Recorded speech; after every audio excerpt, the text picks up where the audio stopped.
There's just not any leadership assessment that we've come across that is focused primarily on startup founders and that also measures, this is a really important point, measures not only traits like someone's knowledge or abilities, for instance, extroversion or conscientiousness, things like that. Those are kind of static traits. But what we're measuring is someone's ability to hold complexity, paradox, and act strategically over time. So really, we're looking at the maturity and momentum of a person. Welcome to Business Ninjas, brought to you by Write For Me, where you'll hear from business leaders who are out there growing their business and slaying it every day. Learn from the masters. Let's get started.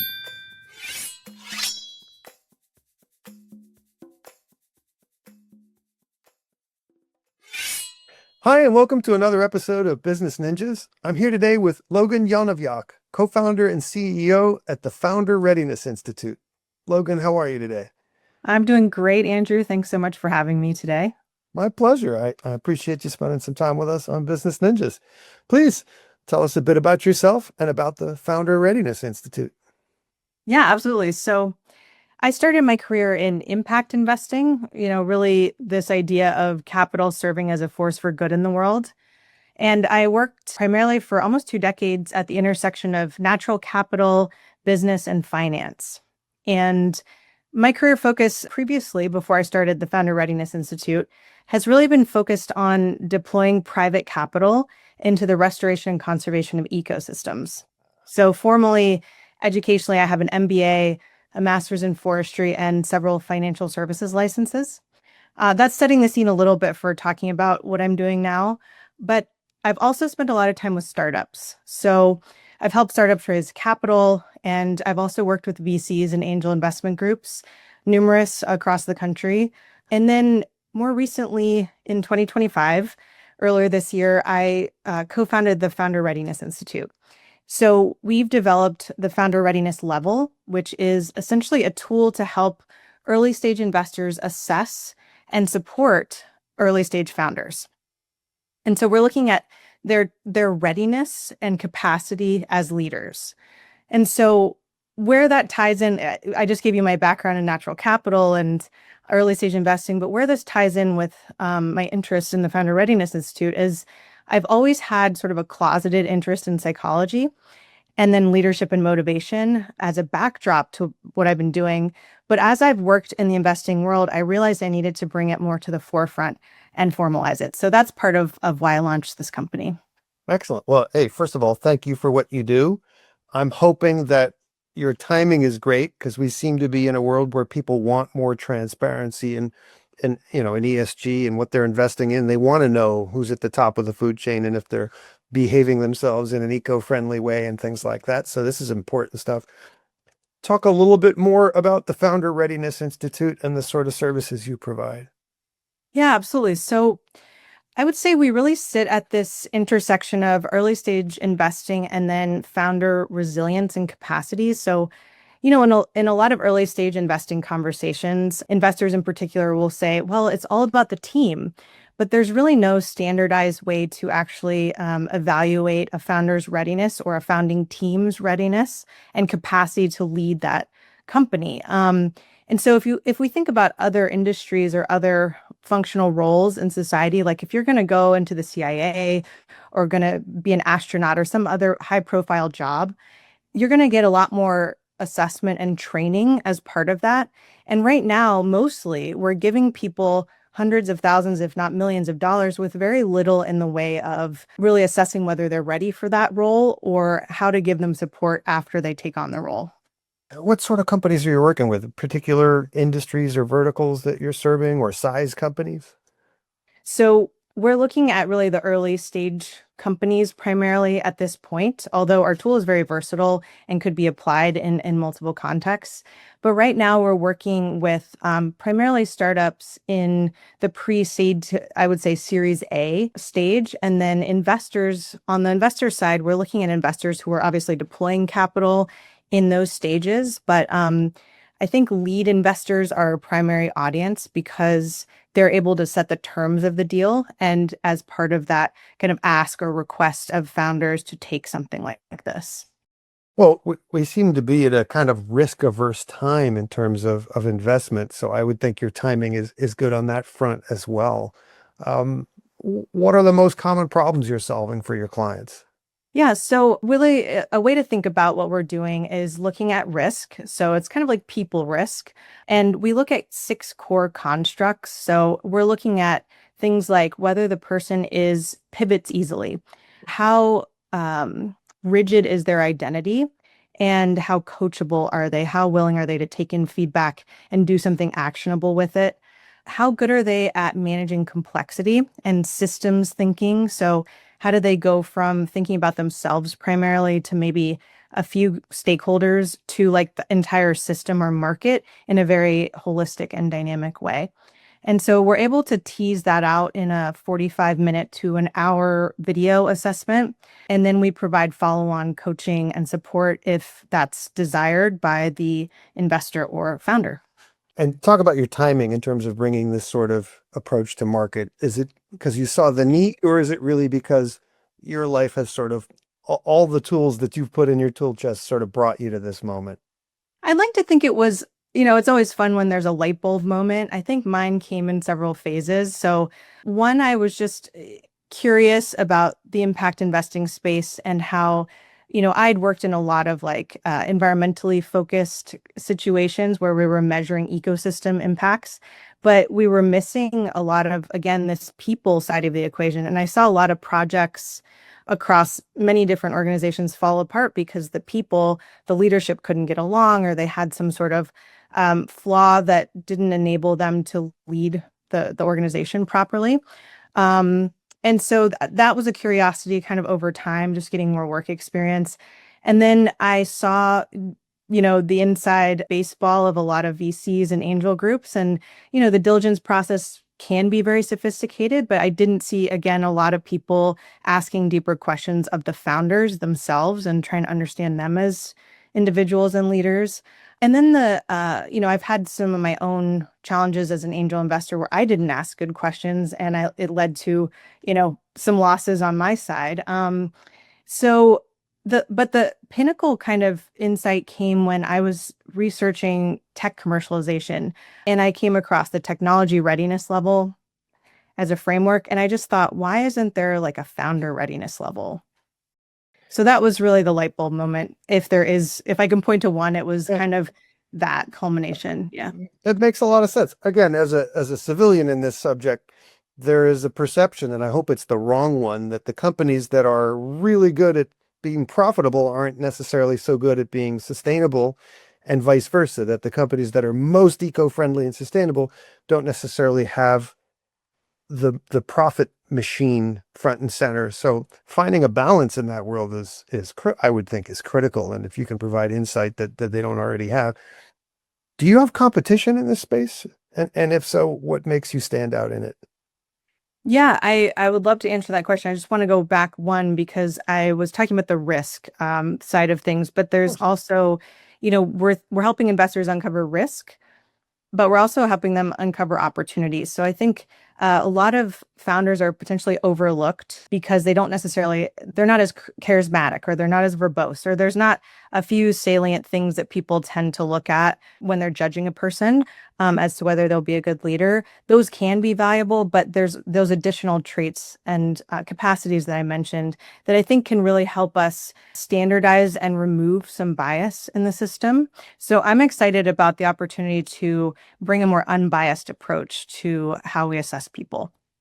Well, hey, we're brought up and told not to judge. I'm sorry, but judging is a self-preservation instinct.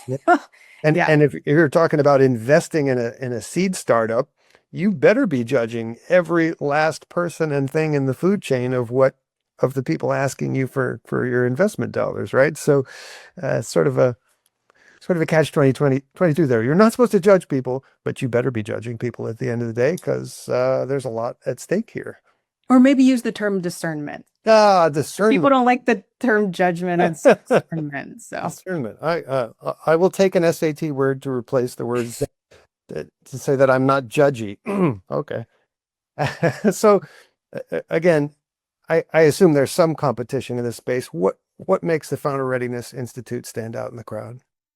Yeah, so it's a really interesting landscape out there. I would say there are leadership assessment tools that apply to primarily larger corporations. So a lot of the assessment tools have been either built in university settings or applied in corporate settings. So there's just not any leadership assessment that we've come across that is focused primarily on startup founders and that also measures, this is a really important point, measures not only traits like someone's knowledge or abilities, for instance, extroversion or conscientiousness, things like that. Those are kind of static traits. But what we're measuring is someone's ability to hold complexity, paradox, and act strategically over time. So really, we're looking at the maturity and momentum of a person. And that's called vertical development. And so there's no tool that we're aware of that really brings these two things together, the horizontal traits and the vertical development, plus an open-ended video assessment. So most of the leadership assessments you take are your sentence completion or you're deciding between things. This is really just, hey, talk to us about these different scenarios and we'll give you this feedback. So Oh, it's excellent. Again, I hear you're leaning towards your education in psychology breaking in here, and that's important stuff. Again, discernment about a person's capabilities to lead a team and to structure a business that's going to be successful and have legs, right? yes, absolutely. And to give my co-founder a plug, so he's formally trained as a psychologist and data scientist. His name's Benjamin Whitehurst, and he also just finished his MBA. So his trifecta of skills really were invaluable in developing this tool. And so while I bring a lot of investor insight and novice interest in psychology, he really has that deep background that to bring to bear. Oh, that's kind of a 360-degree view of the people in front of you then with an MBA and a degree in psychology. That's excellent. Uh, Again, I may have asked this already, but is there a particular sector? Is this a tech heavy sort of thing? I mean, 9 out of 10 startups these days tend to have the word Have tech some somewhere in their description. So I guess that's a silly question, but is there a particular field or industry that you're serving more than not?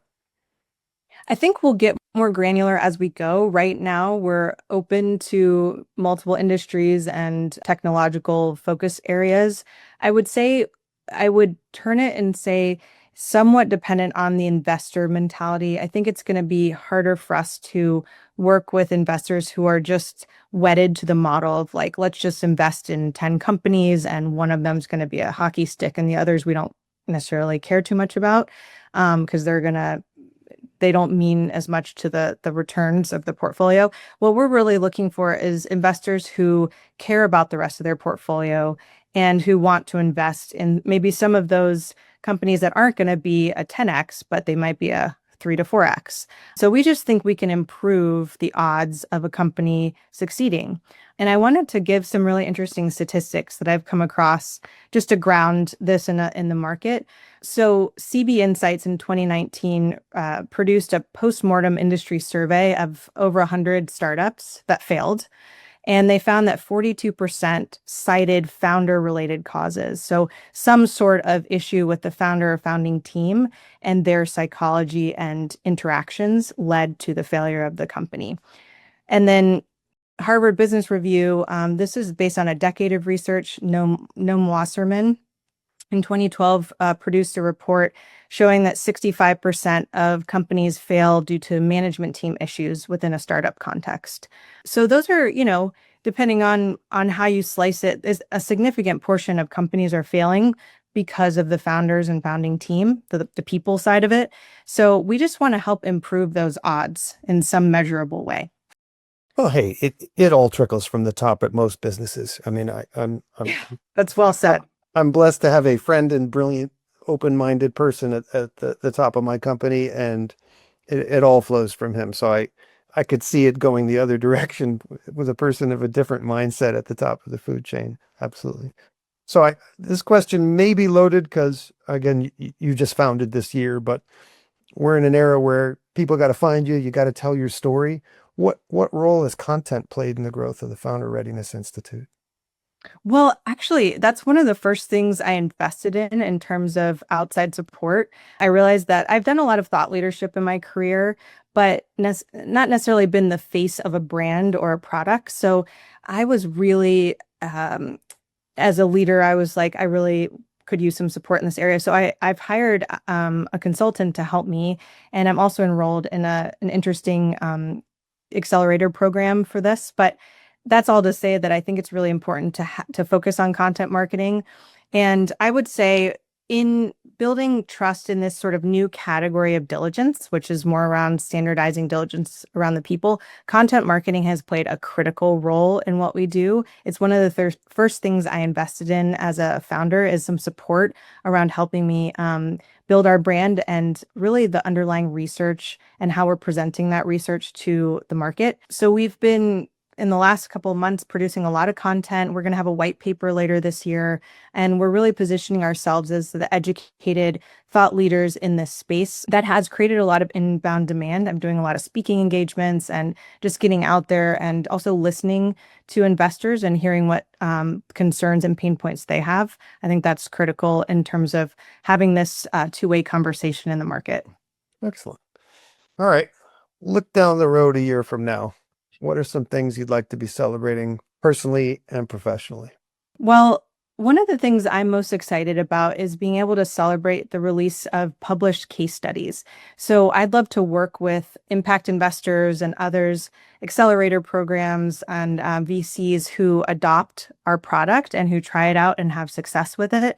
I'd love to have published case studies that we can point to because people really respond to concrete examples. And so right now we have this amazing tool. It's research backed, and we need more adoption to be able to point to it in different contexts. So I'm really excited to build that library and repository of case studies, and also, of course, get more clients. I just love working with investors and helping illuminate some of these insights about people and show the importance of investing in people. So just really excited for those two things. Excellent. Well, hey, these days, everybody has AI tools at their disposal, so data is much easier to come by and decipher and distill than it used to be. So I would imagine that's critical in your space to have concrete numbers and statistics about the sort of value add that you provide, proof of concept. And we're looking at validating this tool through a formal academic partnership. So I'm in conversation with a few universities to bring together a consortium of academic institutions who are interested in validating this tool with founders. And I would like to have dozens and hundreds of founders eventually as part of this data set that we can really look at the correlations between the constructs that we have in our tool that are research backed, but add more data to show that they do have impact on positive outcomes, such as, raising another round, exiting, staying relevant as a company over, multiple funding rounds, that sort of thing. Excellent. Excellent. Please tell us, what's your URL? Where can people find the Founder Readiness Institute, and what social media outlets are you using as well? Absolutely. So we can be found at www.founderready.io. So www.founderready.io, that's our website. We actually share a lot of resources, research, and there's also ways to partner on our website. It goes into a little bit more detail about the 6 constructs I mentioned. So definitely visit us there. And then we have a LinkedIn under the Founder Readiness Institute, as well as a Substack, so at Founder Ready. And so I'm always excited to talk with investors, founders, and coaches about how we can help strengthen the human side of early stage investing. But those are ways you can reach us. I wanted to paint a picture of kind of industry standard as we see it and as what we're developing. So we see the founder readiness level and the team readiness level. So we're going to come out with a tool that's more designed for teams, not startup teams, not just the founding team. But we think we could develop some sort of like score for founders that could ultimately be used in contexts like where founders are looking for investors. They proactively take the tool and they have their score, and it sort of demonstrates their readiness for investment. And we'd like to get into founder matching as well, and really just shortening the length of time it takes to find that founder or founding team. I think a lot of human capital is wasted just searching out in the world to find the right team. And so we'd love to have hubs where people can come together and match based on their true skill set and strengths and weaknesses. And then I also really want to underscore that we're trying to build a trusted product for founders, not something that they're intimidated by, but something that they can really use as a basis to look at their own blind spots, how they, are able to pivot and how resilient they are and coachable, and then hopefully make them better leaders from their perspective, not just kind of pushing this from the investor accelerator side of things.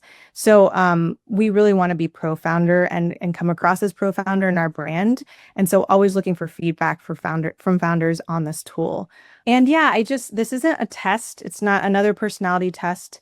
It's a very thoughtful tool that's designed with the human in mind. And we really want to influence the system of investing, of early stage investing, and just improve it and make sure that people are at the center of this exercise of starting companies, because at the end of the day, it is about people. Even if we have more AI, we're always going to have people involved in these companies. So I just think we have in many ways neglected founders and the role that they're playing in our society. And so we're just excited to have additional ways to support them. Excellent. Logan Yonavjak, thank you for spending some time with us on Business Ninjas today. All the best to you and yours, and continued success at the Founder Readiness Institute. Obviously, the more success you have, the more people are thriving on both ends of that equation, both on the founder side and on the investor side. So I thank you for what you do. Thanks so much, Andrew.